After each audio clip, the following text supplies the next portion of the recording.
We all have this negative self-talk that goes in our head. Guess what? There's enough people that are telling us we can't do it, that we're not good enough. Why do we want to tell ourselves that?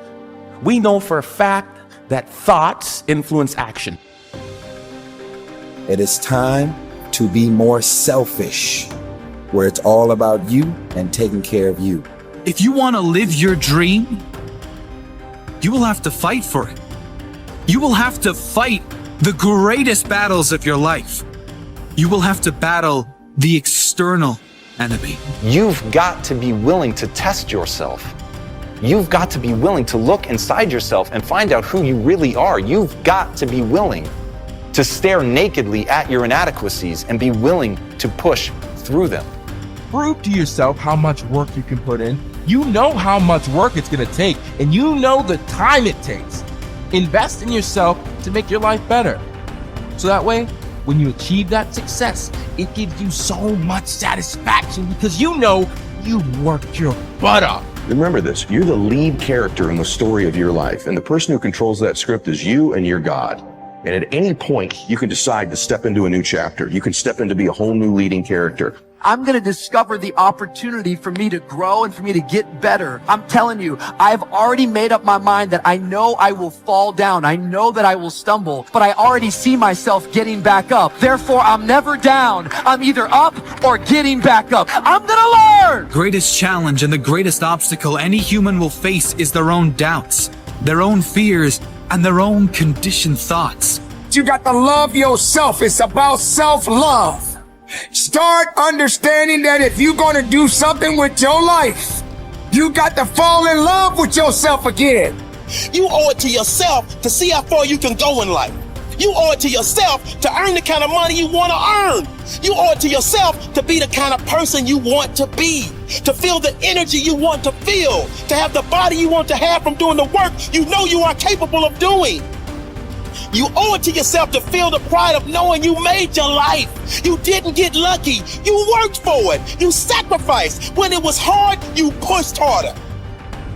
Because you were born to be a beacon of light. You were born to overcome any fear or any fright. You were born to have next level vision and not just sight. You were born with the heart, will, and passion to never give up and fight and fight and fight. The greatest achievements in the world defy logic. They are born from belief.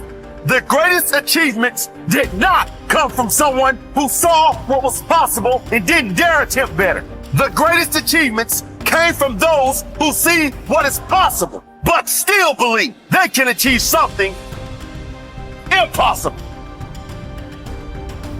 Life seemingly does not wish to waste success on the unprepared. Life says, why waste a fortune on this person? They're not prepared to do the right things with it. They're not prepared to use it wisely. If a fortune was bestowed upon this unprepared person, it would probably be wasted. The people that could have been touched won't be touched. What could have been done won't be done because this fortune will have been wasted on the unprepared person.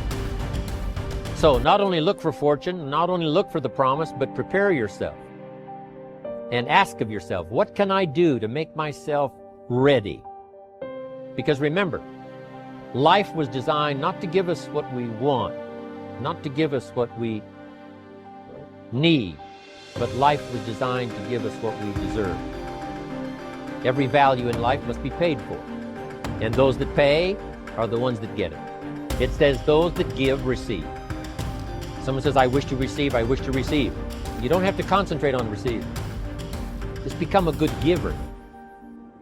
It says those that search will find. Someone says, well, I need to find some good ideas to help change my life for the future.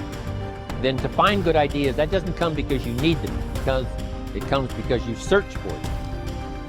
If you want good ideas, you got to go after them. You got to go to the class, you got to go to the workshop, you got to go to the training, go to the book, right? You got to go to the journal. Right? Go where good ideas are being taught, go searching, go looking, because good ideas are not going to be wasted on those that are not seeking, searching, well prepared. So, prepare yourself to be ready for fortune when it comes, to be ready for challenge when it comes, to be ready for opportunity when it comes. Opportunity comes along and passes by the person that is not well prepared. I want to prepare myself this year for next year. Yes, I wish to be effective this year, but I'm also thinking of ways, how could I be better? How could my ideas be more powerful? How could they be sharper, more clear? How could I reach some people next year that I perhaps can't reach this year? I haven't reached deep enough into my own soul to affect some people. Some people just pass by and say, hey, what a good speech. But how could I make it stronger than that, deeper than that, more powerful than that? I cannot be as powerful as I could be next year. You know, you can't go to the 10th grade in the 5th grade.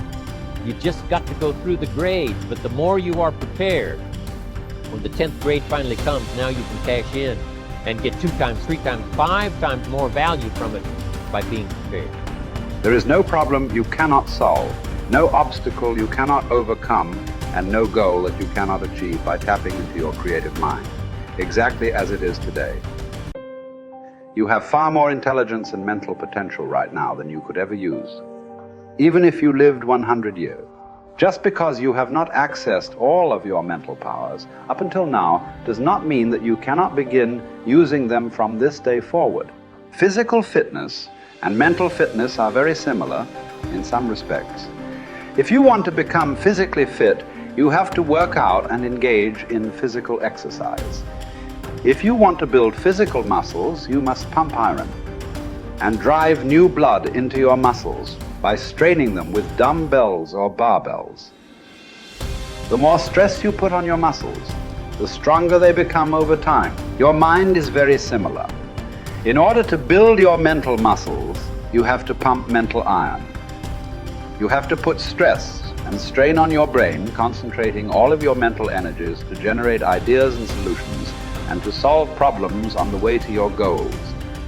The most powerful technique for improving your intelligence and increasing your creativity is what I call mindstorming. The way it works is simple. The results that you get will be so amazing as to be life-changing. You begin the mindstorming process by first getting a clean sheet of paper. At the top of this page, you write your goal or problem in the form of a question. The simpler and more specific the question, the better will be the quality of the answers that you generate in response to it. Each of your answers should be written using the 3P formula. It should be personal, positive, and in the present tense.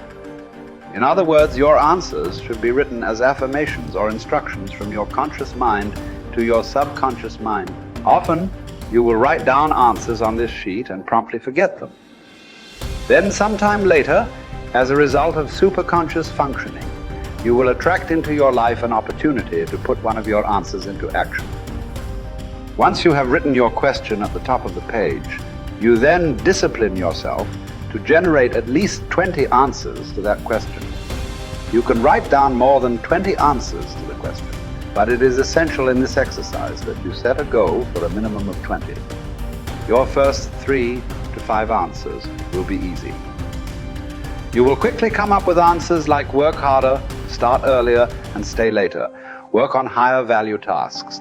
Once you have made a list of what you have to do, organized your goals, determined the highest and most valuable priority, then pick the most important thing and begin working on it and stay with it until it's finished. Now people say, well, if I stay with this task until it's finished, I won't get anything else done.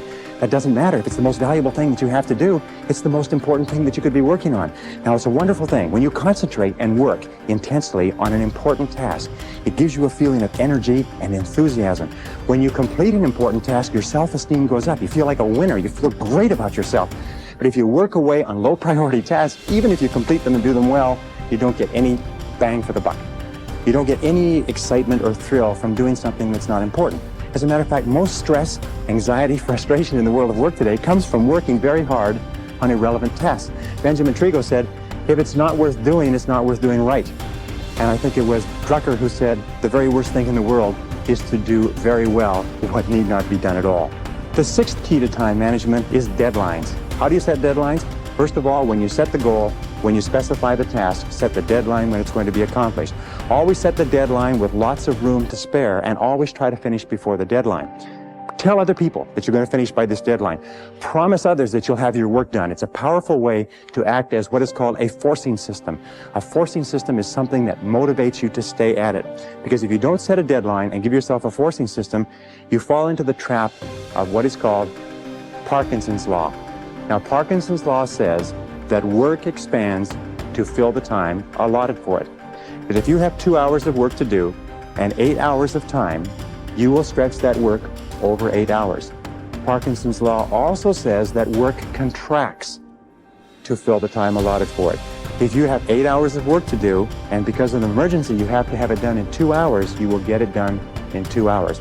Highly effective people are always setting tight, stringent, disciplined deadlines on themselves so they get more work done in a short period of time rather than less work done in a long period of time.